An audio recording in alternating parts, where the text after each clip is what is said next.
Hey everyone, welcome back. This channel is all about long-term wealth creation, real strategies, real mindset shifts, and real growth. And since we believe health is the first wealth, you will also find plenty of conversation here about living a healthy, balanced lifestyle, right alongside the money talk. Quick honest note before we get into it. You do not need to hit that subscribe button unless you genuinely feel like this content is bringing value to your life. We are not chasing numbers. We are here to help you grow. So if today's topic is useful to you, stick around, and if you like it, well, you know what to do. Alright, let's kick this off with a running joke you have probably heard before. A billionaire would not bother bending down to pick up a $100 bill off the sidewalk, because in the few seconds it takes to do that, they would already earn more just standing still. Funny, sure, but here's what most people get wrong about that joke.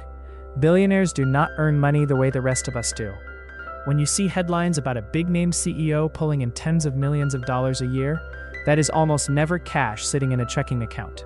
It's stock, and it's never meant to be sold. There's an entire financial playbook built around this idea, and it's called Buy, Borrow, Die. Today, we are breaking down exactly how it works, step by step. Chapter 1, The Illusion of Income. Most of us grow up thinking wealth is all about income. You go to work, you get a paycheck, maybe a bonus, maybe a raise if things go well. Your entire financial life revolves around how much money hits your checking account every couple of weeks. That's what you live on. But the ultra-wealthy think about money in a completely different way. And honestly, for them, income is almost a problem, because income earned from labor gets taxed aggressively here in the United States. High earners can lose up to 37% of their income to federal taxes alone, before state and payroll taxes even enter the picture.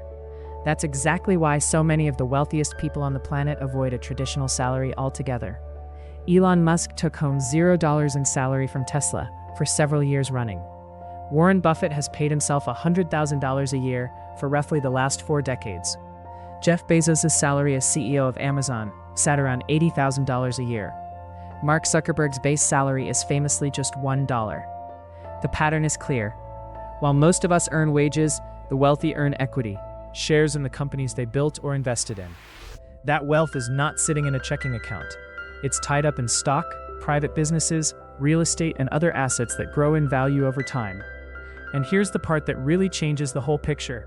None of that wealth gets taxed, as long as it never gets sold. Accountants call this the realization principle. You do not owe taxes on the growth of an asset until the moment you actually sell it. Think about buying a house for $100,000, and 20 years later it is worth $1 million. You do not suddenly have $1 million sitting in your bank account. That value is locked inside the property, and you would have to sell to access any of that cash. Since nothing has been sold, the IRS has no reason to come knocking. That growth is what is called an unrealized gain, and unrealized gains are not taxed. This is exactly why wealthy people almost never sell anything. The moment they do, they trigger a tax bill. Chapter 2, The Consumer Debt Trap. So while the wealthy quietly grow their net worth on paper without triggering taxes, most everyday Americans are stuck in a completely different relationship with money, borrowing. When regular people take out loans, whether for a house or a car, they are stepping into a financial arrangement that is heavily stacked against them. The average American household is carrying around $148,000 in mortgage debt, contributing to a national mortgage burden of nearly $12.6 trillion. And with 30-year fixed mortgage rates hovering around 6.85% in recent years, nearly double what they were just a couple years earlier, this is not cheap debt to carry. Let's run the numbers on a $250,000 mortgage at that rate. Over 30 years, monthly payments land around $1,600, and by the time that loan is fully paid off, you will have handed over close to $576,000, more than double what you originally borrowed. In the early years especially, almost the entire payment goes toward interest, meaning you are essentially paying rent to the bank for the privilege of living somewhere without actually building much equity yet. Credit cards make this even worse, with interest rates commonly sitting between 18 and 25%. And auto loans and student loans follow a similar pattern, where you are paying steep interest while barely making a dent in the actual principal. And here's the part that stings even more. All of these loan payments come out of after-tax income. So if your mortgage payment adds up to $19,200 a year, you actually need to earn closer to $29,500 before taxes just to cover it. assuming a 35% tax bracket. You are effectively paying income tax and loan interest at the same time. And that double squeeze is a huge reason so many hardworking Americans feel stuck on a financial treadmill. Meanwhile, the bank takes on almost none of the risk, since your house, your car, or your business is collateral the whole time. If payments stop, the bank simply repossesses the asset and resells it. In a very real sense, you are renting your own home from the bank until that final payment clears. Chapter 3. Why the bank sees you as a risk. Here is something a lot of people do not realize. The bank does not actually care that much about how much money you make. What it really cares about is how safe that money is. If you earn $150,000 a year, but you have no savings, no collateral, and a job that could disappear tomorrow, you look like a red flag to a lender, even if you feel comfortably middle class. Banks look at your credit score, your debt-to-income ratio, and your employment history, all of it designed to predict how reliably you will make your payments. That is exactly why someone earning $40,000 a year with a fully paid-off house can sometimes look more bankable than someone pulling in $200,000 a year while drowning in credit card debt. This is also why consumer loans carry such steep interest rates. You are essentially paying a premium for the perceived risk that comes with lending to you specifically. Chapter 4. The Buy, Borrow, Die strategy. This is where everything comes together. The average person borrows a huge amount of money relative to what they actually own, which takes literal decades of steady work to pay off, and that makes them a high-risk borrower in the eyes of a bank. Wealthy individuals, on the other hand, borrow a relatively small amount compared to what they already own, which makes them extremely low risk, and banks absolutely love lending to low-risk clients. The Buy, Borrow, Die strategy works in 3 simple phases.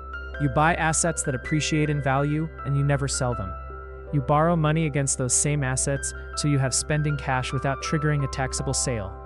And eventually, you die, and the entire tax slate essentially resets for the people who inherit that wealth. Let's break down each phase individually. Chapter 5, Phase 1, Buy. It all starts with ownership. Wealthy individuals are not focused on stacking up cash. They are focused on acquiring assets that grow in value over time. Stocks, real estate, private businesses, intellectual property, sometimes even fine art or farmland. The goal is never to flip these assets quickly. It is to hold on to them for as long as possible while they appreciate. This is exactly why so many corporate executives are paired almost entirely in stock options rather than cash salary. Their wealth is not parked in a bank account somewhere. It is compounding quietly inside these appreciating assets. And crucially, as long as those assets are never sold, they are not taxed. This is the entire foundation of unrealized capital gains.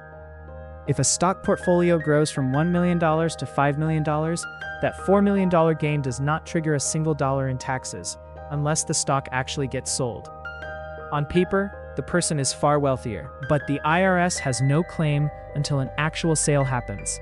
The exact same principle applies to real estate. Imagine buying a property for $2 million, and a decade later, it is worth $6 million. Unless that property is sold or refinanced, there is no tax owed on that $4 million increase in value. This is how wealth quietly snowballs over time, completely tax-free, as long as nothing gets sold. Chapter 6, Phase 2, Borrow. Appreciation alone does not pay the bills, so here is where things get really interesting. Once someone has built a large enough portfolio, banks become eager to work with them. Picture someone holding $100 million in stock or in commercial real estate, walking into a private banking division at somewhere like Goldman Sachs or JP Morgan and saying, "I want access to cash, but I do not want to sell anything." The bank sets up what is called a credit facility, evaluating those holdings and offering a line of credit based on a loan-to-value ratio, typically around 50% for stock holdings and 60 to 70% for real estate, sometimes even higher for especially stable assets. So on $100 million in real estate holdings, a bank might comfortably offer $60 to $70 million as a low-interest loan, fully secured by those existing assets, with no capital gains tax triggered and no selling required at all. Let's make this concrete with an example. Imagine taking out a $50 million loan at 2.5% interest, using $5 million for lifestyle expenses like homes, travel, or philanthropy, investing $20 million into new business ventures or funds, and rolling the remaining amount into more appreciating assets. The annual interest on that loan comes out to about $1.25 million, and depending on how the loan is structured, even that interest payment might be tax deductible. Meanwhile, the original assets keep growing. If they climb to $150 million over the following decade, that person can simply borrow more, refinance, or restructure the loan entirely. In effect, paper wealth has been converted into real usable spending power without ever triggering a taxable event. This is the exact opposite of how the average borrower experiences debt. A regular person borrowing money faces high interest rates and monthly principal payments funded entirely with already taxed income. But when someone already owns substantial assets, they essentially become their own collateral, and the relationship with the bank shifts from borrower and lender into something closer to a long-term financial partnership. Chapter 7, Phase 3, Die. Eventually, of course, everyone dies, and that is when the final phase of this strategy kicks in through something called the step-up in basis. Picture a grandfather who bought $1 million worth of Apple stock back in the 1990s. Over 30 years, that stock grows to be worth $10 million. If he had sold those shares while he was alive, he would owe capital gains tax on the $9 million profit, potentially 20% or more at the federal level alone, plus additional state taxes, easily adding up to well over $1.5 million lost to taxes. But he never sells. He holds those shares until the end of his life, and when he passes away, something significant happens under current tax law. The cost basis of those shares resets entirely to their current market value on the date of death. So instead of his heirs inheriting shares with a $1 million basis and $9 million in taxable gains hanging over them, they inherit those same shares with a fresh $10 million basis. If they turn around and sell the very next day, they owe exactly $0 in capital gains tax. The entire tax liability simply disappears along with him. This same principle extends to real estate, private businesses, and other appreciating assets, as long as they are held until death and passed down properly, often through trusts or carefully structured estate planning tools. And what about all those loans taken out along the way? In many cases, wealthy individuals also carry large life insurance policies, often held inside irrevocable trusts, specifically designed to pay off any outstanding loans immediately upon death. The insurance payout settles the debt, the heirs receive clean, unencumbered assets, and the entire wealth transfer happens smoothly and remarkably tax efficiently. The original owner spent decades borrowing against appreciating assets, paying minimal taxes, enjoying real liquidity along the way, and then passed that wealth down to the next generation with no sale, no income tax, no capital gains tax, and in many well-planned cases, no meaningful estate tax either. So here's a question worth sitting with. Does understanding this strategy change how you think about the difference between earning income and owning assets? Let us know in the comments. Summary. This video breaks down the buy, borrow, die strategy, a legal framework used by wealthy individuals to grow and pass down wealth while minimizing taxes. It starts by explaining why the ultra-wealthy avoid traditional income altogether, since labor income is taxed heavily, while unrealized gains on assets are not taxed at all until sold. It then contrasts this with the consumer debt trap most everyday Americans face, where mortgages, credit cards, and loans come with steep interest and are paid using already taxed income, keeping many people financially stuck. From there, it explains how banks assess risk based on collateral and financial stability, rather than income alone, before walking through the 3 phases of the strategy itself: buying appreciating assets and never selling them, borrowing against those assets to access cash without triggering taxes, and finally, passing those assets down after death, where the step-up in basis erases the built-up capital gains entirely. Together, these phases show how ownership, rather than income, is the real engine behind long-term, generational wealth. That wraps up today's video.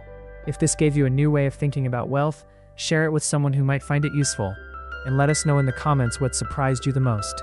Thanks so much for spending this time with us. We will see you in the next one.